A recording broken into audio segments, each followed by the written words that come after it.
കോഴിക്കോട് കുറ്റ്യാടിയിൽ ശ്രീകൃഷ്ണ ജയന്തി ശോഭായാത്രയ്ക്കിടെ ആക്രമണം നടത്തിയ ക്രിമിനലുകളെ പിടികൂടാതെ പോലീസ് 3 ദിവസമായി.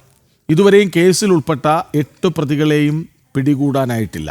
സംഭവത്തിൽ BJP പ്രതിഷേധ സമരത്തിന് ഒരുങ്ങുകയാണ്. വിവരങ്ങളുമായി അനഘ ഹർഷൻ ഒപ്പം ചേരും. അനഘ, 3 ദിവസമായി കണ്ടാൽ അറിയുന്നവരാണ്, അക്കാര്യത്തിൽ സംശയമൊന്നും വേണ്ട.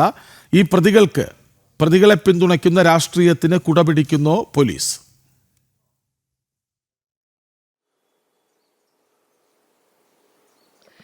കൃഷ്ണരാജ്, തീർച്ചയായും ഇന്നേക്ക് 3 ദിവസമാണ് ശ്രീകൃഷ്ണ ജയന്തി ആഘോഷങ്ങൾക്കിടയിലേക്ക് അതിക്രമിച്ചു കയറുകയും ആ ഘോഷയാത്രയിൽ ഉണ്ടായിരുന്ന സ്ത്രീകളെയും കുട്ടികളെയും അടക്കം ഉപദ്രവിക്കുകയും നിശ്ചല ദൃശ്യവുമായി പോവുകയായിരുന്ന വാഹനത്തിന്റെ ചില്ലടിച്ചു പൊട്ടിക്കുകയും രാമഭക്തി ഗാനം വച്ചു എന്നൊരൊറ്റ കാരണം ആരോപിച്ചായിരുന്നു ഈ അതിക്രമം CPM ഗുണ്ടകളുടെ ഭാഗത്തു നിന്ന് ഉണ്ടായത്. ആ പാട്ടുവച്ച ആ ഫോൺ അടക്കം അടിച്ചു തകർക്കുന്ന രീതിയിലേക്ക് CPM പ്രവർത്തകർ കണ്ടാലറിയുന്ന 8 പേരാണ് ഈ പ്രവൃത്തി ചെയ്തത് എന്ന് ആക്രമണത്തിന് ഇരയായവർ പോലീസിന് അന്ന് തന്നെ, ആ സംഭവം നടന്ന അന്ന് രാത്രി തന്നെ പോലീസിന് മൊഴി നൽകിയിരുന്നു. ഇപ്പോൾ തന്നെ തങ്ങൾ പ്രതികളെ പിടിക്കുമെന്നൊരു വാഗ്ദാനമായിരുന്നു അന്ന് കുറ്റ്യാടി പോലീസ് ഇവർക്ക് നൽകിയത്. ബാലഗോകുലത്തിന്റെ ആൾക്കാർക്കും BJPയോടും അടക്കം പറഞ്ഞിരുന്നത് ഉടൻ തന്നെ തങ്ങൾ പ്രതികളെ വലയിലാക്കുമെന്ന്. അത് പറഞ്ഞ് ഇന്നേക്ക് 3 ദിവസമാണ് കഴിയുന്നത്. എന്നിട്ട് പോലും ഈ സംഭവം, ഈ ഏകപക്ഷീയമായ അക്രമം അഴിച്ചുവിട്ട CPM ക്രിമിനലുകളെ പിടിക്കാൻ ഒരു രീതിയിലുള്ള നീക്കവും പോലീസിന്റെ ഭാഗത്തു നിന്ന് ഉണ്ടാകുന്നില്ല എന്നതാണ്. ഈ അക്രമം നടന്നത് ഈ 14-ാം തീയതിയാണ്. അതിനുശേഷം പിറ്റേ ദിവസം വൈകുന്നേരത്തോടുകൂടി, അതായത് 15-ാം തീയതി വൈകുന്നേരത്തോടു കൂടി മാത്രമാണ് ഈ പോലീസ് ഈ പറഞ്ഞിരിക്കുന്ന ആക്രമിച്ച പ്രതികളുടെ വീട്ടിലേക്ക് എത്തുന്നത്.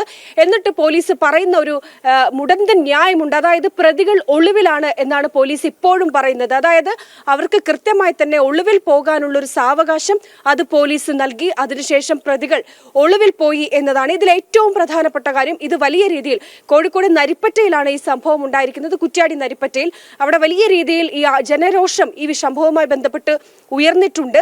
ഈ സംഭവത്തിൽ അതിനുശേഷമാണ് തങ്ങൾക്കെതിരെ എല്ലാ ജനങ്ങൾക്കിടയിൽ തങ്ങളോട് വലിയ അവമതിപ്പുണ്ടാകാൻ പോകുന്നു എന്ന് CPMന് ഭയമുണ്ടായിട്ടുണ്ട്. അതുകൊണ്ട് തന്നെയാണ് കഴിഞ്ഞ ദിവസം, അതായത് ഇന്നലെ CPMന്റെ നേതൃത്വത്തിൽ ഈ കുറ്റ്യാടി നരിപ്പറ്റ ഭാഗത്ത് ഒരു പ്രതിഷേധ പ്രകടനം നടത്തിയിട്ടുണ്ട്. അതിൽ ഈ പ്രതിഷേധക്കാർ ഈ കുറ്റാരോപിതരായിട്ടുള്ള അല്ലെങ്കിൽ CPM പ്രവർത്തകരെ പ്രൊട്ടസ്റ്റ് ചെയ്യുന്ന അല്ലെങ്കിൽ അനുകൂലിക്കുന്ന മുദ്രാവാക്യങ്ങൾ വിളിച്ചുകൊണ്ടാണ് പ്രതിഷേധ പ്രകടനം നടത്തിയത്.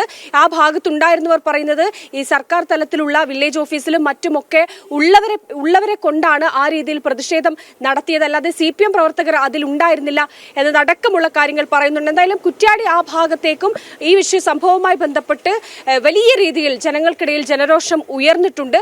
പക്ഷെ അപ്പോൾ പോലും പോലീസിന്റെ ഭാഗത്ത് നിന്ന് ഒരു ക്രിമിനൽ, കണ്ടാലറിയുന്ന 8 പേരാണ് ഈ സംഭവം നടത്തിയിട്ടുള്ളത്, ഈ ക്രിമിനൽ പ്രവർത്തനം ചെയ്തിട്ടിരിക്കുന്നത് എന്ന് കൃത്യമായി തന്നെ ഇവർ മൊഴി നൽകിയിട്ടുണ്ട്. പക്ഷെ അപ്പോൾ പോലും ഇതിൽ ഒരാളെ പോലും കുറ്റ്യാടി പോലീസിന് പിടിക്കാൻ സാധിക്കുന്നില്ലെങ്കിൽ അത് പോലീസും CPMും തമ്മിലുള്ള ഒത്തുകളിയുടെ ഭാഗമാണ് എന്ന് ഒരൊറ്റ നോട്ടത്തിൽ തന്നെ നമുക്ക് പറയാൻ സാധിക്കും. എന്തായാലും ഈ സംഭവവുമായി ബന്ധപ്പെട്ട് BJP അന്ന് തന്നെ ആ രാത്രി, അതിനുശേഷം പിറ്റേ ദിവസം തന്നെ നാമജപ ഘോഷയാത്ര സംഘടിപ്പിച്ചിരുന്നു, പ്രതിഷേധ പ്രകടനങ്ങൾ സംഘടിപ്പിച്ചിരുന്നു. പക്ഷെ അപ്പോഴൊക്കെ പോലീസ് നൽകിയ വാഗ്ദാനം ഇപ്പോൾ പ്രതികളെ പിടിക്കും, ഇന്ന് പ്രതികളെ പിടിക്കും എന്ന് പറഞ്ഞുകൊണ്ട് നിൽക്കുകയായിരുന്നു. പക്ഷെ അതിനുശേഷം 3 ദിവസം പിന്നിട്ടിട്ടും ഒരു പ്രതിയെ പോലും പിടിക്കുന്ന സാഹചര്യം ഉണ്ടായിട്ടില്ല. എന്തായാലും പ്രതിഷേധം കടുപ്പിക്കാനും വലിയ ജനപിന്തുണയോടെ വലിയ പ്രതിഷേധ പ്രകടനങ്ങൾ സംഘടിപ്പിക്കാനാണ് BJPയുടെ നീക്കം. അനഘ, ഇതിപ്പോൾ വളരെ ഗൗരവതരമായൊരു വിഷയമാണ്. ഒരു ആഘോഷം നടക്കുന്നു, അതിനിടയിലേക്ക് കയറി ആക്രമിക്കുന്നു. അത് വലിയൊരു പ്രശ്നത്തിലേക്ക് പോകാൻ സാധ്യതയുള്ള ഒന്നായിട്ടും ഗുരുതരമായ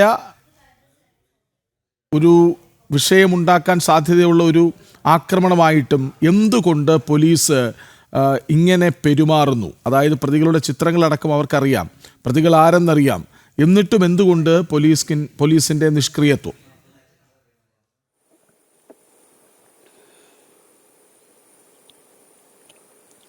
കൃഷ്ണരാജ്, നമുക്ക് കൃത്യമായി തന്നെ അറിയാം, ഇത്തരത്തിൽ ഏതെങ്കിലും ക്രിമിനൽ പ്രവൃത്തിയിൽ CPM-ന്റെ ഭാഗമായിട്ടുള്ള ആളുകളാണ് മറുഭാഗത്തുള്ളതെങ്കിൽ എല്ലാ കാലത്തും പോലീസിന്റെ ഭാഗത്തു നിന്ന് ഉണ്ടാകുന്ന നടപടി ഈ രീതിയിലൊക്കെ തന്നെ ആകാറുണ്ട്.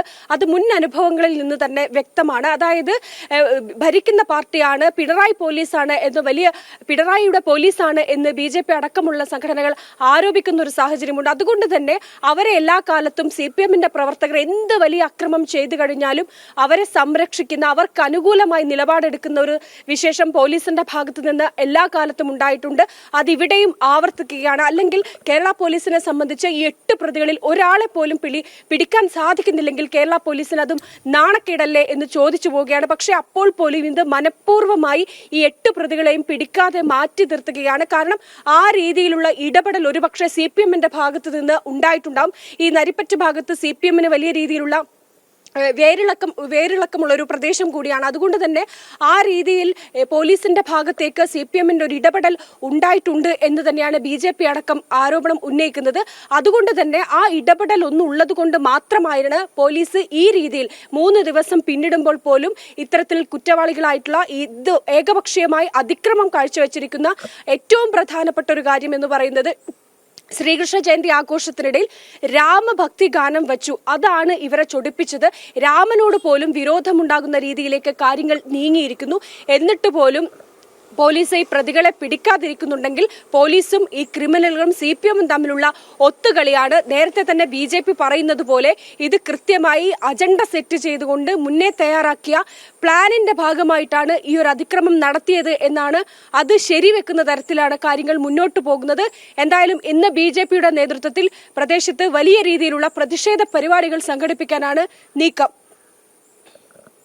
ശരി.